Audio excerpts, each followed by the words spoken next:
कवचं ध्यानम् उदयाचलमागत्य वेदरूपमनामयं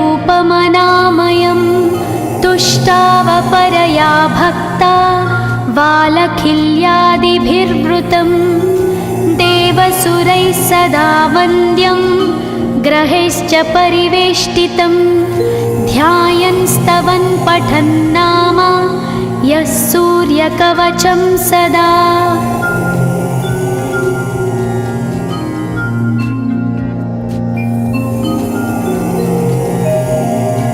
कवचं गृणिः पातु शिरोदेशं सूर्यः पालं च पातु मे आदित्यो लोचने पातु श्रुतिपातः प्रभाकरः घ्राणं पातु सदा भानो अर्कपातु तथा।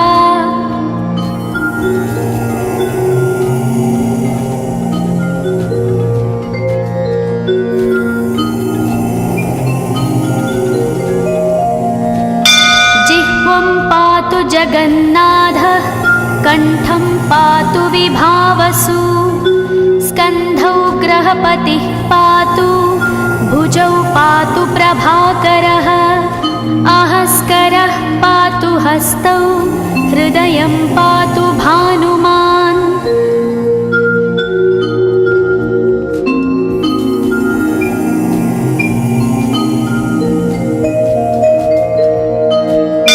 मध्यं च पातु सप्ताश्वो नाभिं पातु नभोमणिः द्वादशात्मा कटिं पातु सविता पातु सक्तिनी ऊरू पातु सुरश्रेष्ठो जानुनी पातु भास्करः जङ्घे पातु च मार्ताण्डो गुल्फौ पातु त्विषाम्पतिः।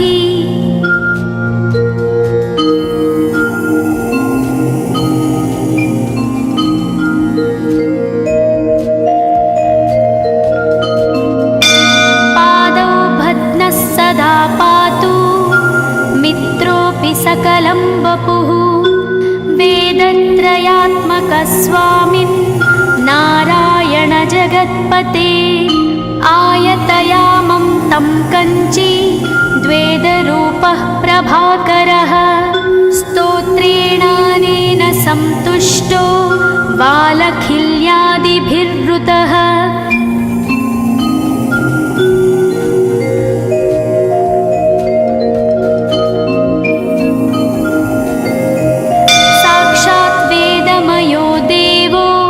रथारूढः समागतः तं दृष्ट्या सहस्तोत्थाय दण्डवत् प्रणमन् भुवि कृताञ्जलिपुटो भूत्वा सूर्यस्याग्रे स्तुवत्तदा वेदमूर्तिः महाभागो ज्ञानदृष्टिर्विचार्य च ब्रह्मणा स्थापितं पूर्वं यथा यमाविवर्जितम्।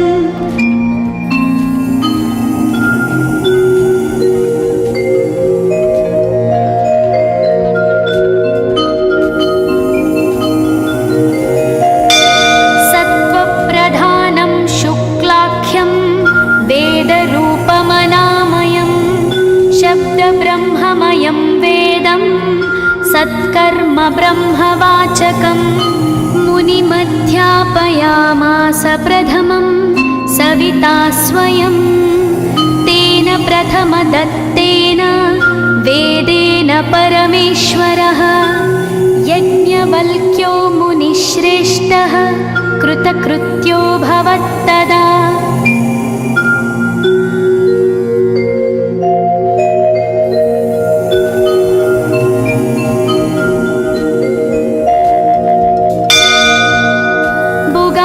सकलान् वेदान् ज्ञातवान् सूर्यसन्निधौ इदं स्तोत्रं महापुण्यं पवित्रं पापनाशनं यः पठेच्छृणुयाद्वापि सर्वपापैः प्रमुच्यते वेदार्थज्ञानसम्पन्नः सूर्यलोकमवाप्नुयात्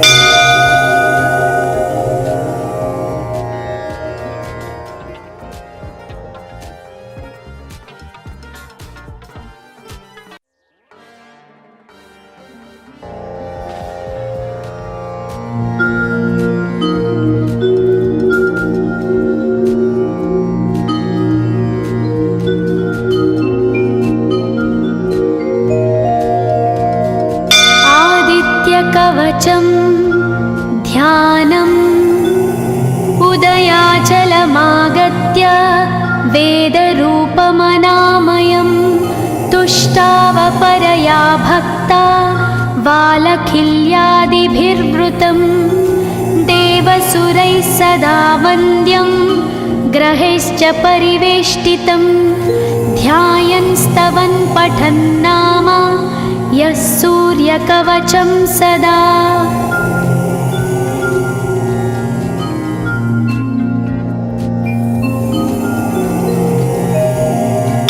कवचं गृणिः पातु शिरोदेशं सूर्यः पालं च पातु मे आदित्यो लोचने पातु श्रुतिपातः प्रभाकरः घ्राणं पातु सदा भानो अर्कपातु तथा।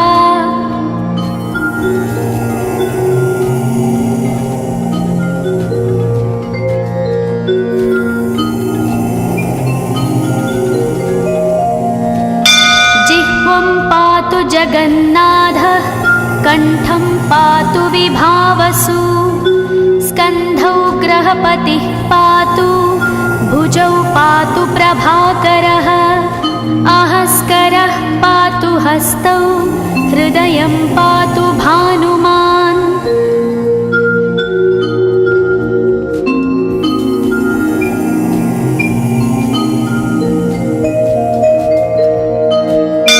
मध्यं च पातु सप्ताश्वो नाभिं पातु नभोमणिः द्वादशात्मा कटिं पातु सविता पातु सक्तिनी ऊरू पातु सुरश्रेष्ठो जानुनी पातु भास्करः जङ्घे पातु च मार्ताण्डो गुल्फौ पातु त्विषाम्पतिः।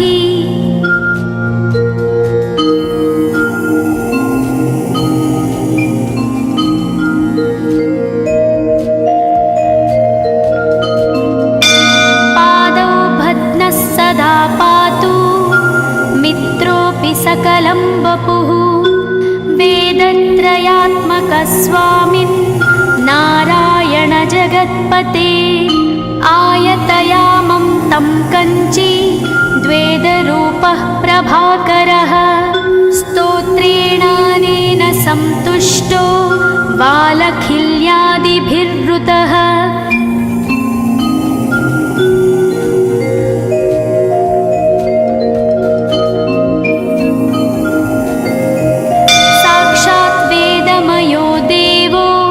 रथारूढः समागतः तं दृष्ट्या सहस्तोत्थाय दण्डवत् प्रणमन् भुवि कृताञ्जलिपुटो भूत्वा सूर्यस्याग्रे स्तुवत्तदा वेदमूर्तिः महाभागो ज्ञानदृष्टिर्विचार्य च ब्रह्मणा स्थापितं पूर्वं यथा यमाविवर्जितम्।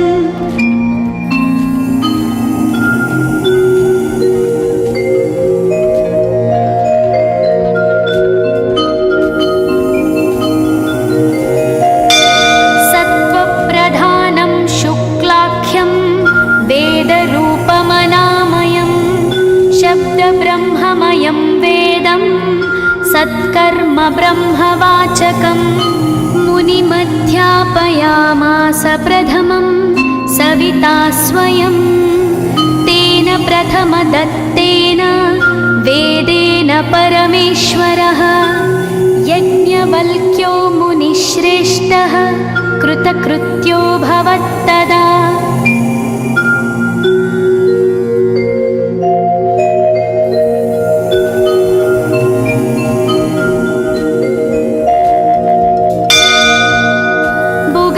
सकलान् वेदान् ज्ञातवान् सूर्यसन्निधौ इदं स्तोत्रं महापुण्यं पवित्रं पापनाशनं यः पठेच्छृणुयाद्वापि सर्वपापैः प्रमुच्यते वेदार्थज्ञानसम्पन्नः सूर्यलोकमवाप्नुयात्।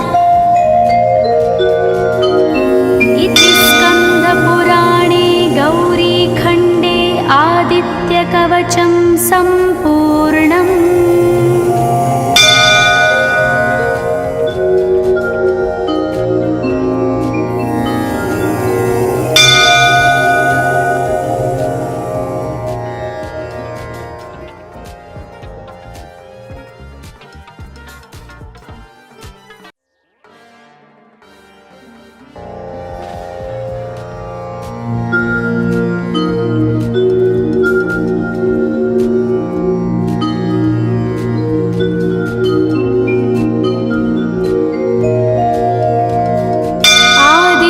कवचं ध्यानम् उदयाचलमागत्य वेदरूपमनामयं तुष्टावपरया भक्ता वालखिल्यादिभिर्वृतं देवसुरैः सदा वन्द्यं ग्रहैश्च परिवेष्टितं ध्यायन् स्तवन् पठन् नाम यः सूर्यकवचं सदा।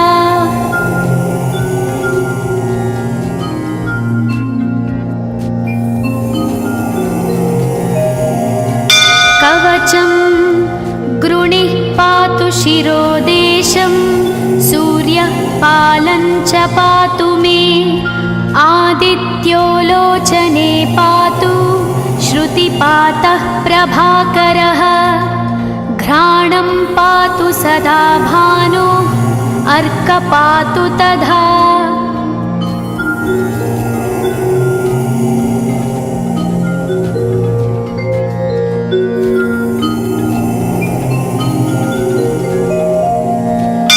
जिह्वं पातु जगन्नाथः कण्ठं पातु विभावसु स्कन्धौ ग्रहपतिः पातु भुजौ पातु प्रभाकरः अहस्करः पातु हस्तौ हृदयं पातु भानुमान्।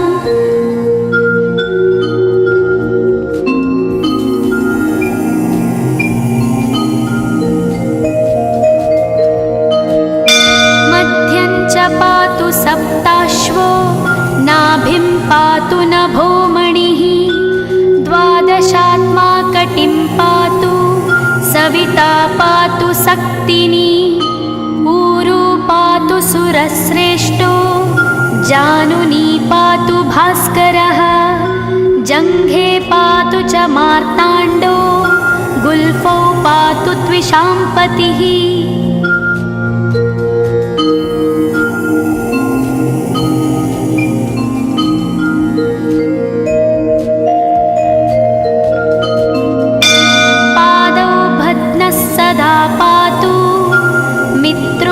सकलं वपुः वेदत्रयात्मकस्वामिन् नारायण जगत्पते आयतयामं तं कञ्ची द्वेदरूपः प्रभाकरः स्तोत्रेणानेन सन्तुष्टो वालखिल्यादिभिर्वृतः।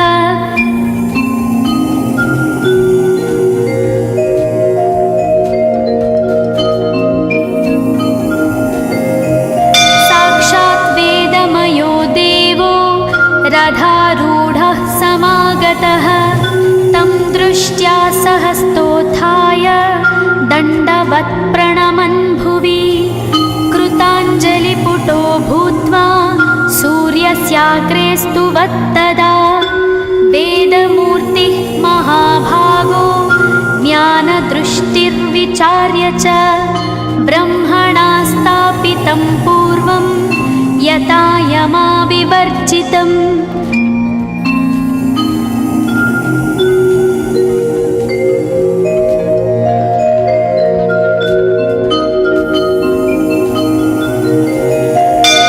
सत्त्वप्रधानं शुक्लाख्यं वेदरूपमनामयं शब्दब्रह्ममयं वेदं सत्कर्म ब्रह्मवाचकम् मुनिमध्यापयामास प्रथमं सविता स्वयं तेन प्रथमदत्तेन वेदेन परमेश्वरः यज्ञवल्क्यो मुनिश्रेष्ठः कृतकृत्यो भवत्तदा।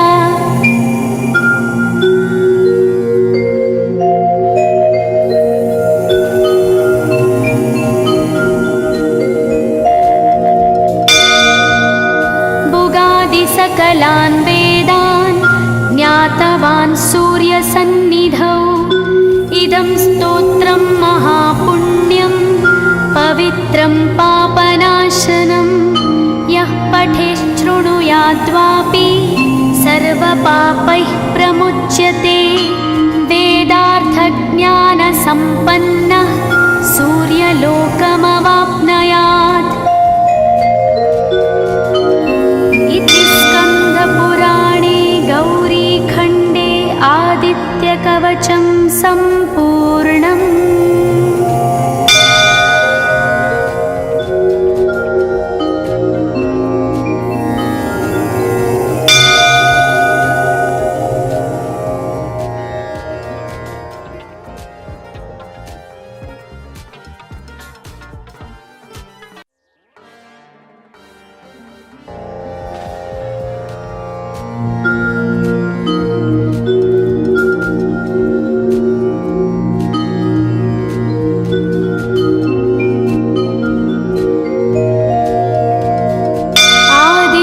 कवचं ध्यानम्।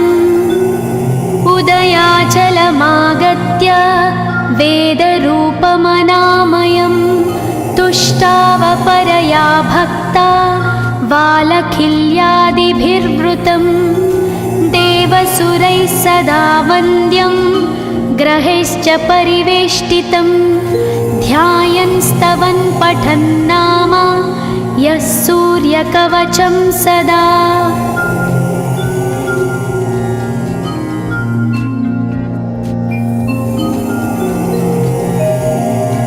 कवचं गृणिः पातु शिरोदेशं।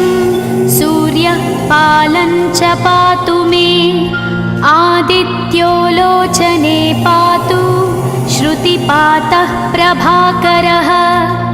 घ्राणं पातु सदा भानो अर्क पातु तथा।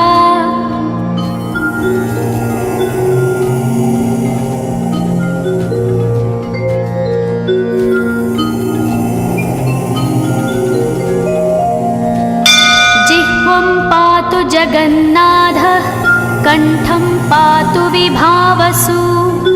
स्कन्धौ ग्रहपतिः पातु भुजौ पातु प्रभाकरः। अहस्करः पातु हस्तौ हृदयं पातु भानुमान्।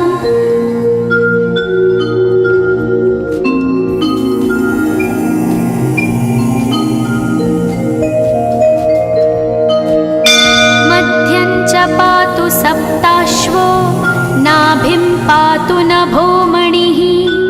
द्वादशात्मा कटिं पातु सविता पातु सक्तिनी। ऊरू पातु सुरश्रेष्ठो जानुनी पातु भास्करः। जङ्घे पातु च मार्ताण्डो गुल्फौ पातु त्विषाम्पतिः।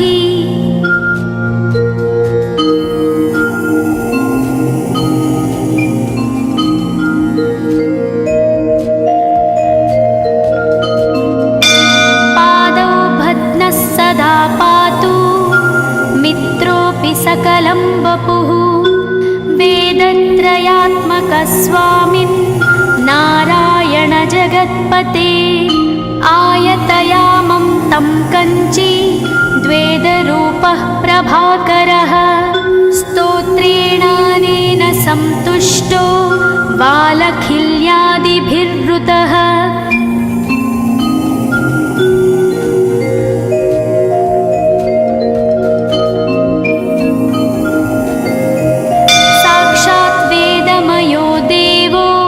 रथारूढः समागतः तं दृष्ट्या सहस्तोत्थाय दण्डवत् प्रणमन् भुवि।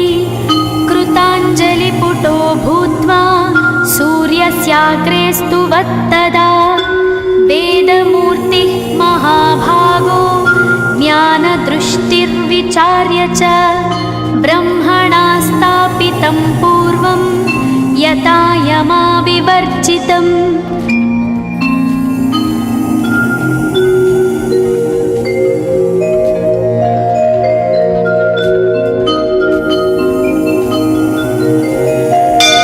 सत्त्वप्रधानं शुक्लाख्यं वेदरूपमनामयं शब्दब्रह्ममयं वेदं सत्कर्म ब्रह्मवाचकं मुनिमध्यापयामास प्रथमं सविता स्वयं तेन प्रथमदत्तेन वेदेन परमेश्वरः यज्ञवल्क्यो मुनिश्रेष्ठः कृतकृत्यो भवत्तदा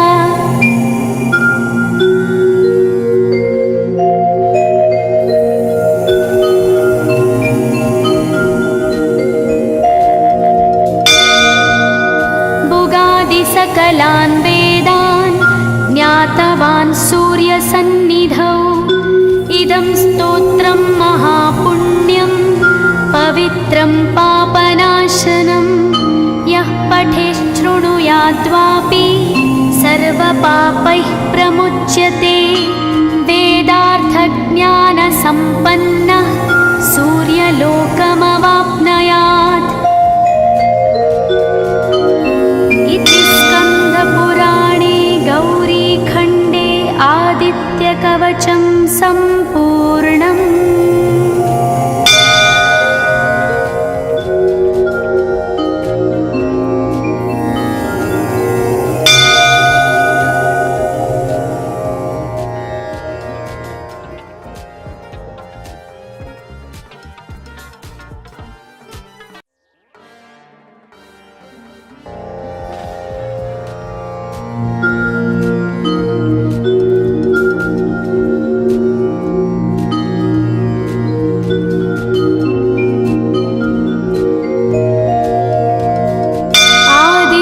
कवचं ध्यानम् उदयाचलमागत्य वेदरूपमनामयं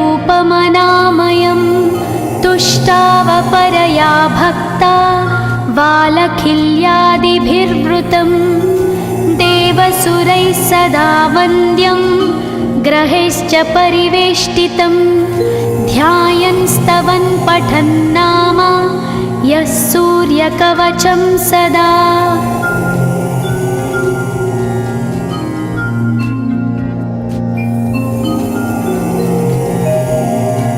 कवचं गृणिः पातु शिरोदेशं सूर्यः पालं च पातु मे आदित्यो लोचने पातु श्रुतिपातः प्रभाकरः घ्राणं पातु सदा भानो अर्क पातु तथा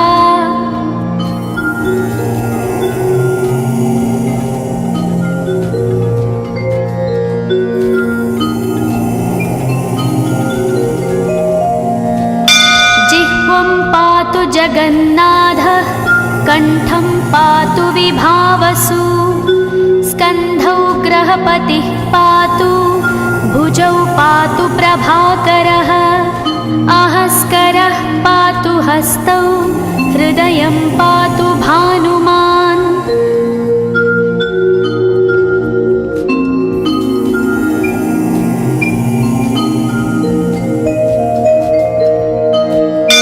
मध्यं च पातु सप्ताश्वो नाभिं पातु नभोमणिः द्वादशात्मा कटिं पातु सविता पातु सक्तिनी ऊरू पातु सुरश्रेष्ठो जानुनी पातु भास्करः जङ्घे पातु च मार्ताण्डो गुल्फौ पातु त्विषाम्पतिः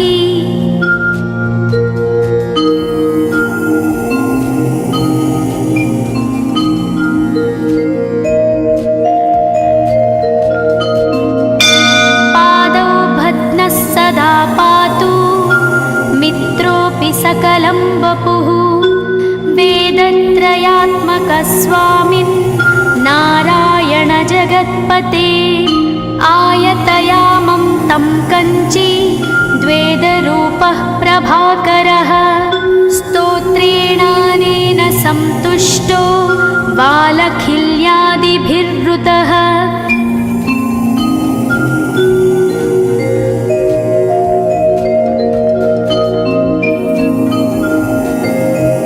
साक्षात् वेदमयो देवो रथारूढः समागतः तं दृष्ट्या सहस्तोत्थाय दण्डवत् प्रणमन् भुवि कृताञ्जलिपुटो भूत्वा सूर्यस्याग्रे स्तुवत्तदा वेदमूर्तिः महाभागो ज्ञानदृष्टिर्विचार्य च ब्रह्मणा स्थापितं पूर्वं यथा यमाविवर्जितम्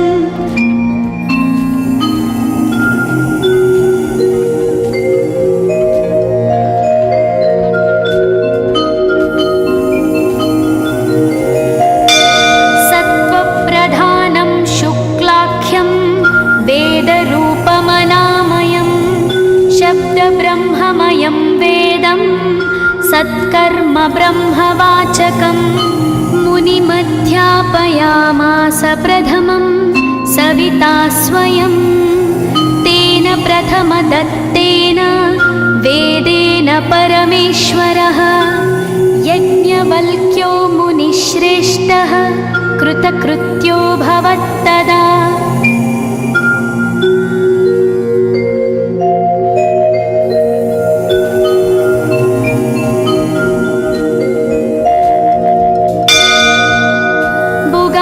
सकलान् वेदान् ज्ञातवान् सूर्यसन्निधौ इदं स्तोत्रं महापुण्यं पवित्रं पापनाशनं यः पठेच्छृणुयाद्वापि सर्वपापैः प्रमुच्यते वेदार्थज्ञानसम्पन्नः सूर्यलोकमवाप्नुयात् इति स्कन्दपुराणे गौरीखण्डे आदित्यकवचं सम्पूर्णम्।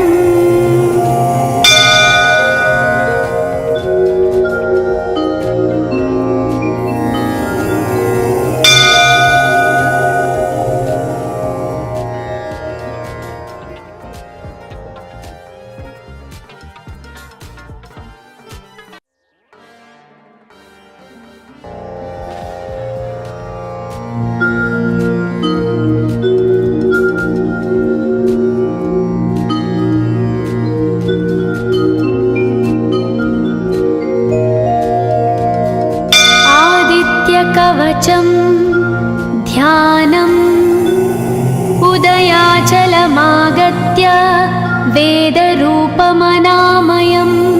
तुष्टावपरया भक्ता वालखिल्यादिभिर्वृतं देवसुरैः सदा वन्द्यं ग्रहैश्च परिवेष्टितं ध्यायन् स्तवन् पठन् नाम यः सूर्यकवचं सदा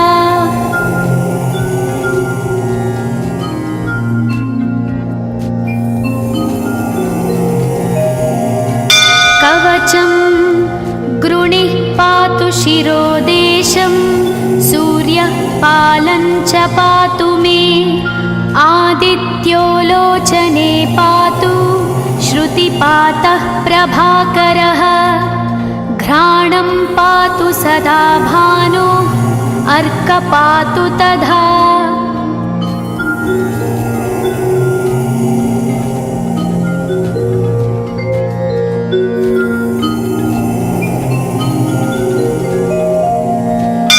जिह्वं पातु जगन्नाथः कण्ठं पातु विभावसु स्कन्धौ ग्रहपतिः पातु भुजौ पातु प्रभाकरः अहस्करः पातु हस्तौ हृदयं पातु भानुमान्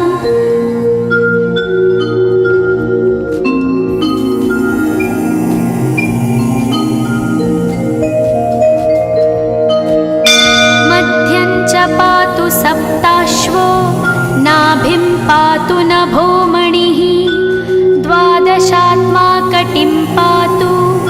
सविता पातु सक्तिनी ऊरू पातु सुरश्रेष्ठो जानुनी पातु भास्करः जङ्घे पातु च मार्ताण्डो गुल्फौ पातु त्विषाम्पतिः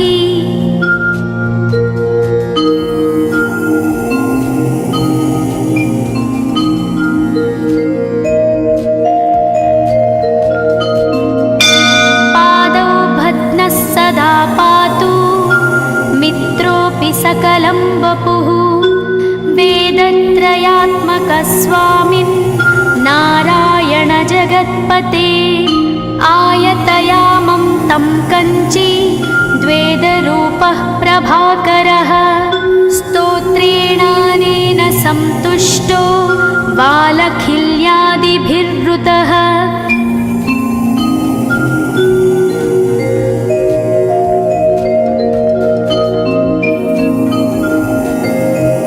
साक्षात् वेदमयो देवो रथारूढः समागतः तं दृष्ट्या सहस्तोत्थाय दण्डवत् प्रणमन् भुवि कृताञ्जलिपुटो भूत्वा सूर्यस्याग्रे स्तुवत्तदा वेदमूर्तिः महाभागो ज्ञानदृष्टिर्विचार्य च ब्रह्मणा स्थापितं पूर्वं यथा यमाविवर्जितम्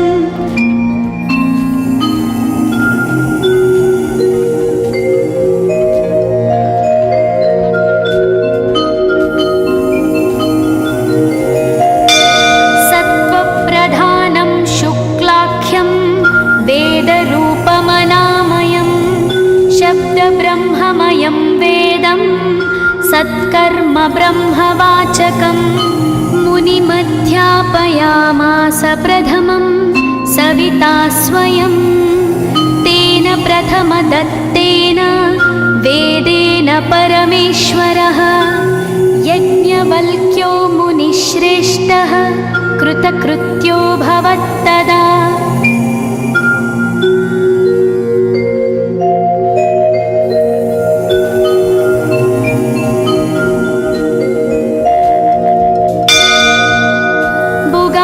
सकलान् वेदान् ज्ञातवान् सूर्यसन्निधौ इदं स्तोत्रं महापुण्यं पवित्रं पापनाशनं यः पठेच्छृणुयाद्वापि सर्वपापैः प्रमुच्यते वेदार्थज्ञानसम्पन्नः सूर्यलोकमवाप्नुयात्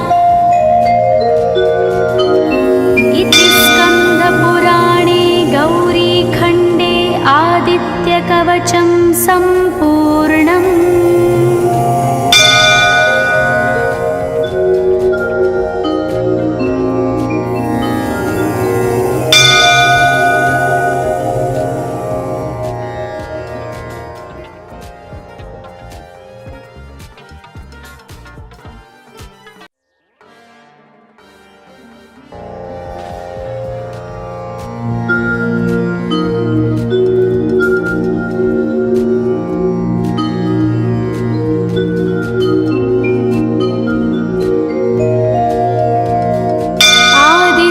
कवचं ध्यानम् उदयाचलमागत्य वेदरूपमनामयं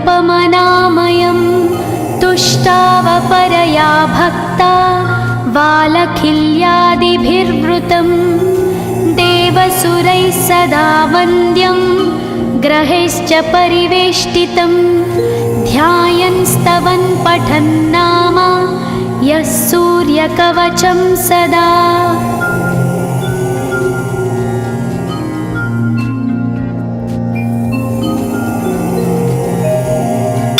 कवचं गृणिः पातु शिरोदेशं सूर्यः पालं च पातु मे आदित्यो लोचने पातु श्रुतिपातः प्रभाकरः घ्राणं पातु सदा भानो अर्क पातु तथा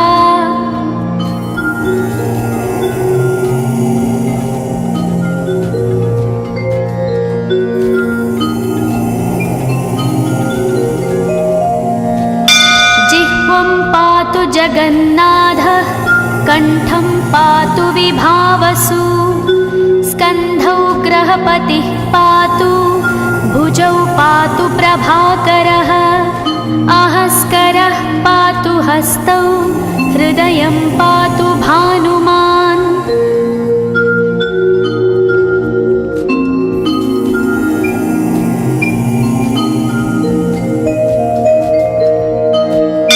मध्यं च पातु सप्ताश्वो नाभिं पातु नभोमणिः द्वादशात्मा कटिं पातु सविता पातु सक्तिनी ऊरू पातु सुरश्रेष्ठो जानुनी पातु भास्करः जङ्घे पातु च मार्ताण्डो गुल्फौ पातु त्विषाम्पतिः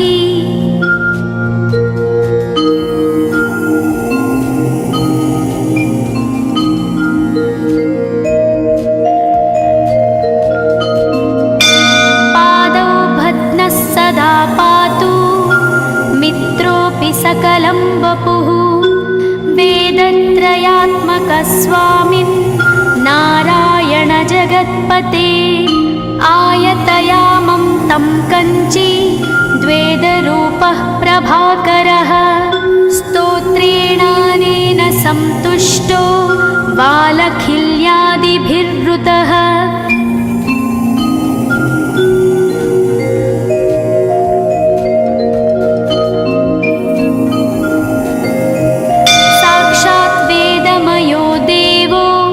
रथारूढः समागतः तं दृष्ट्या सहस्तोत्थाय दण्डवत् प्रणमन् भुवि कृताञ्जलिपुटो भूत्वा सूर्यस्याग्रे स्तुवत्तदा वेदमूर्तिः महाभागो ज्ञानदृष्टिर्विचार्य च ब्रह्मणा स्थापितं पूर्वं यथा यमाविवर्जितम्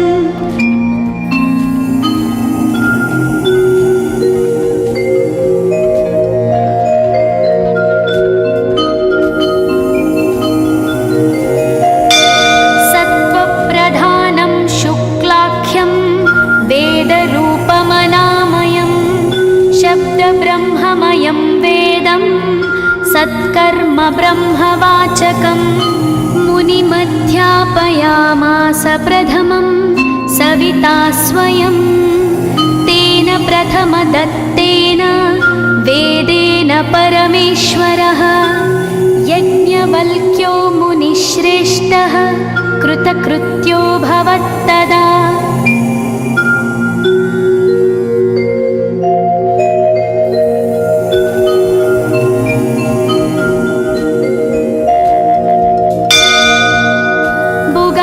सकलान् वेदान् ज्ञातवान् सूर्यसन्निधौ इदं स्तोत्रं महापुण्यं पवित्रं पापनाशनं यः पठेच्छृणुयाद्वापि सर्वपापैः प्रमुच्यते वेदार्थज्ञानसम्पन्नः सूर्यलोकमवाप्नुयात्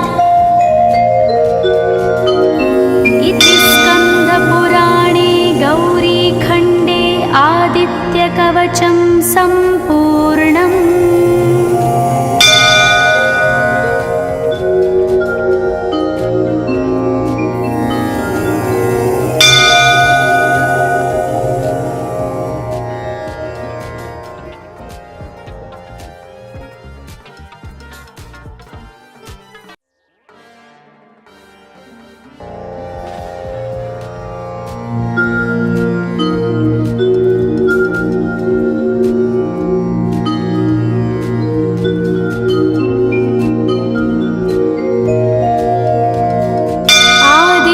कवचं ध्यानम् उदयाचलमागत्य वेदरूपमनामयं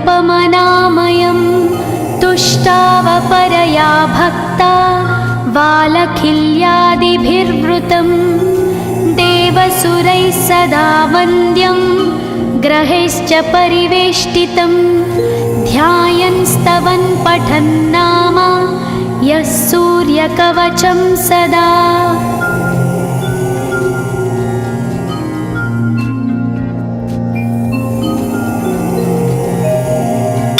कवचं गृणिः पातु शिरोदेशं, सूर्यः पालं च पातु मे। आदित्यो लोचने पातु, श्रुतिपातः प्रभाकरः। घ्राणं पातु सदा भानो, अर्क पातु तथा।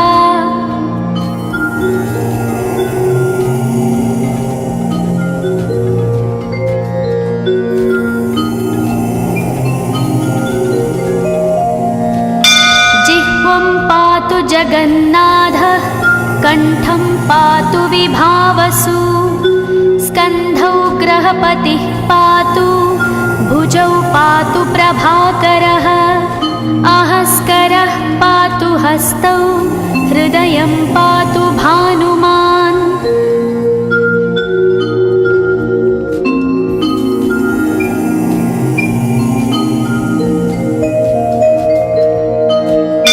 मध्यं च पातु सप्ताश्वो, नाभिं पातु नभोमणिः। द्वादशात्मा कटिं पातु, सविता पातु सक्तिनी। ऊरू पातु सुरश्रेष्ठो, जानुनी पातु भास्करः। जङ्घे पातु च मार्ताण्डो, गुल्फौ पातु त्विषाम्पतिः।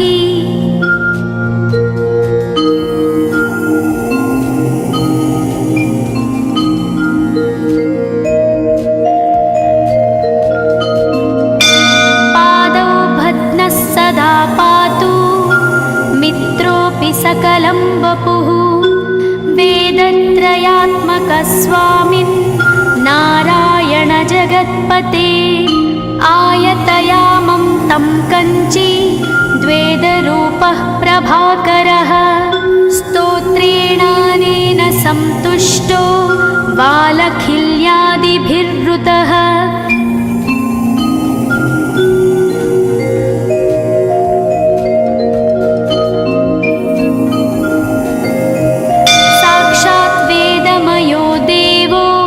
रथारूढः समागतः, तं दृष्ट्या सहस्तोत्थाय, दण्डवत् प्रणमन् भुवि।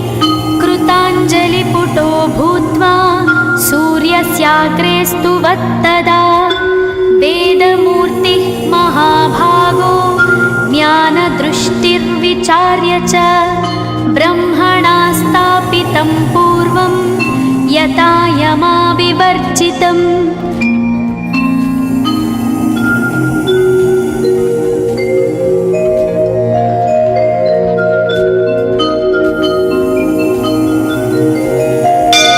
सत्त्वप्रधानं शुक्लाख्यं, वेदरूपमनामयं। शब्दब्रह्ममयं वेदं, सत्कर्म ब्रह्मवाचकम्। मुनिमध्यापयामास प्रथमं, सविता स्वयं। तेन प्रथमदत्तेन, वेदेन परमेश्वरः। यज्ञवल्क्यो मुनिश्रेष्ठः, कृतकृत्यो भवत्तदा।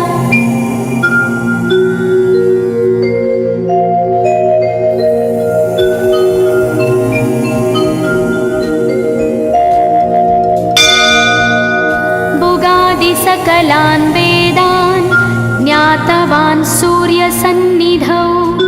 इदं स्तोत्रं महापुण्यं, पवित्रं पापनाशनं। यः पठेच्छृणुयाद्वापि, सर्वपापैः प्रमुच्यते। वेदार्थज्ञानसम्पन्नः, सूर्यलोकमवाप्नुयात्। इति स्कन्दपुराणे गौरीखण्डे आदित्यकवचं सम्पूर्णम्।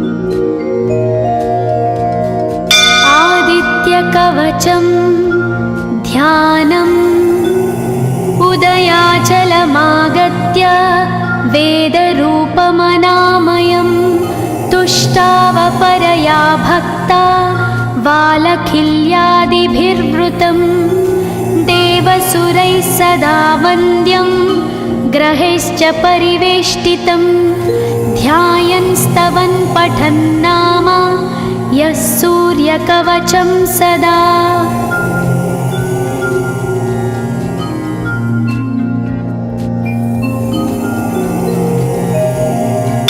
कवचं गृणिः पातु शिरोदेशं सूर्यः पालं च पातु मे आदित्यो लोचने पातु श्रुतिपातः प्रभाकरः घ्राणं पातु सदा भानो अर्कपातु तथा।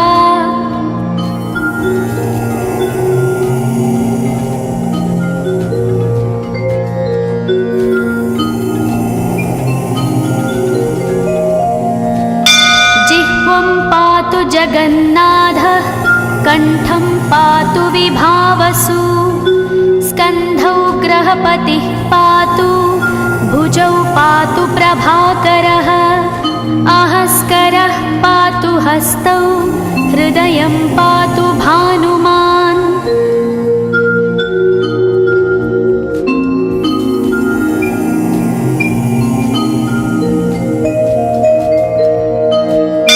मध्यं च पातु सप्ताश्वो नाभिं पातु नभोमणिः द्वादशात्मा कटिं पातु सविता पातु सक्तिनी ऊरू पातु सुरश्रेष्ठो जानुनी पातु भास्करः जङ्घे पातु च मार्ताण्डो गुल्फौ पातु त्विषाम्पतिः।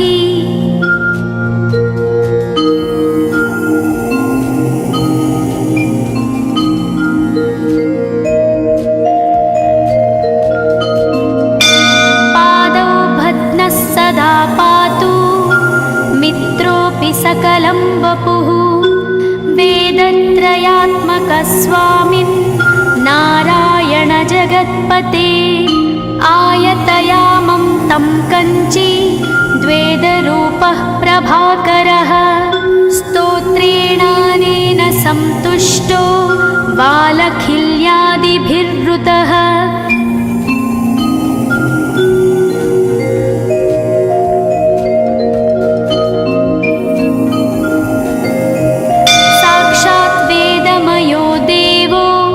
रथारूढः समागतः तं दृष्ट्या सहस्तोत्थाय दण्डवत् प्रणमन् भुवि कृताञ्जलिपुटो भूत्वा सूर्यस्याग्रे स्तुवत्तदा वेदमूर्तिः महाभागो ज्ञानदृष्टिर्विचार्य च ब्रह्मणा स्थापितं पूर्वं यथा यमाविवर्जितम्।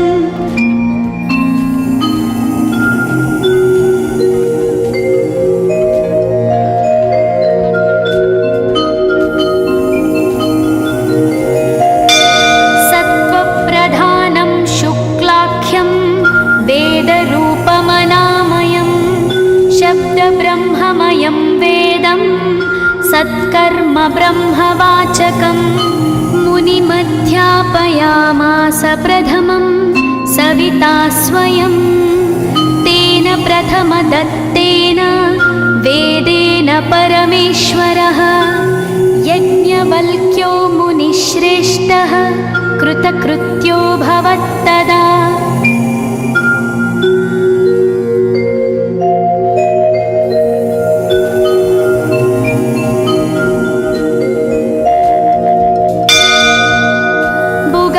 सकलान् वेदान् ज्ञातवान् सूर्यसन्निधौ इदं स्तोत्रं महापुण्यं पवित्रं पापनाशनं यः पठेच्छृणुयाद्वापि सर्वपापैः प्रमुच्यते वेदार्थज्ञानसम्पन्नः सूर्यलोकमवाप्नुयात्। इति स्कन्दपुराणे गौरीखण्डे कवचं सम्पूर्णम्।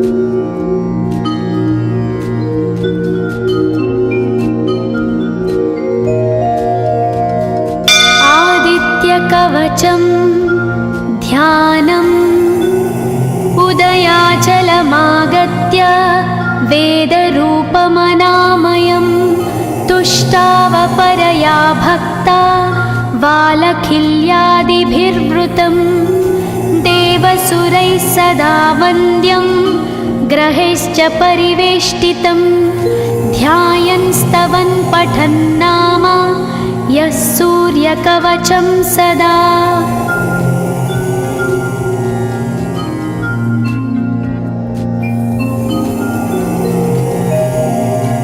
कवचं गृणिः पातु शिरोदेशं सूर्यः पालं च पातु मे आदित्यो लोचने पातु श्रुतिपातः प्रभाकरः घ्राणं पातु सदा भानो अर्कपातु तथा।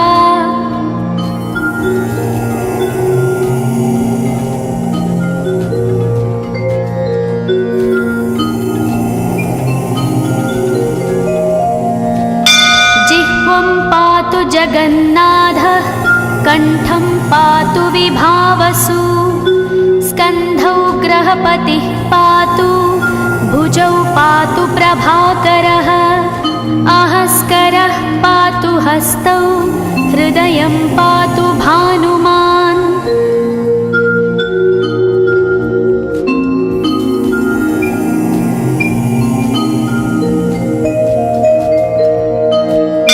मध्यं च पातु सप्ताश्वो नाभिं पातु नभोमणिः द्वादशात्मा कटिं पातु सविता पातु सक्तिनी ऊरू पातु सुरश्रेष्ठो जानुनी पातु भास्करः जङ्घे पातु च मार्ताण्डो गुल्फौ पातु त्विषाम्पतिः।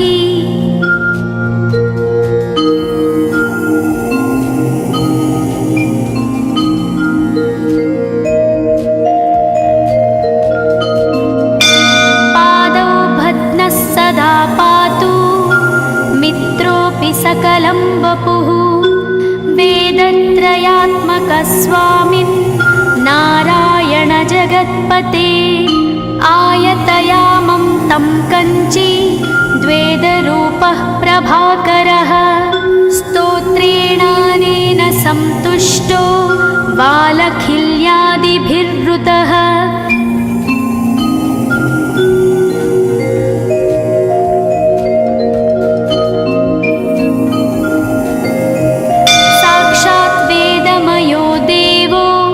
रथारूढः समागतः तं दृष्ट्या सहस्तोत्थाय दण्डवत् प्रणमन् भुवि कृताञ्जलिपुटो भूत्वा सूर्यस्याग्रे स्तुवत्तदा वेदमूर्तिः महाभागो ज्ञानदृष्टिर्विचार्य च ब्रह्मणा स्थापितं पूर्वं यथा यमाविवर्जितम्।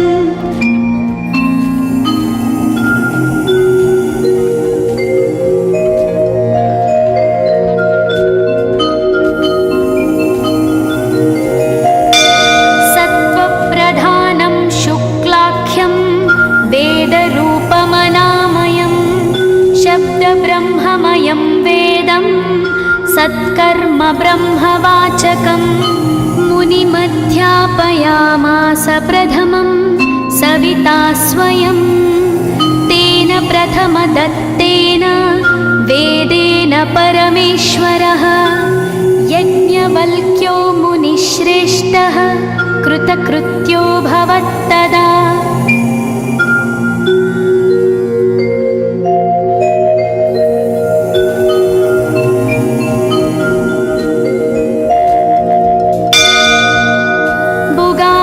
सकलान् वेदान् ज्ञातवान् सूर्यसन्निधौ। इदं स्तोत्रं महापुण्यं पवित्रं पापनाशनं यः पठेच्छृणुयाद्वापि सर्वपापैः प्रमुच्यते। वेदार्थज्ञानसम्पन्नः सूर्यलोकमवाप्नोति।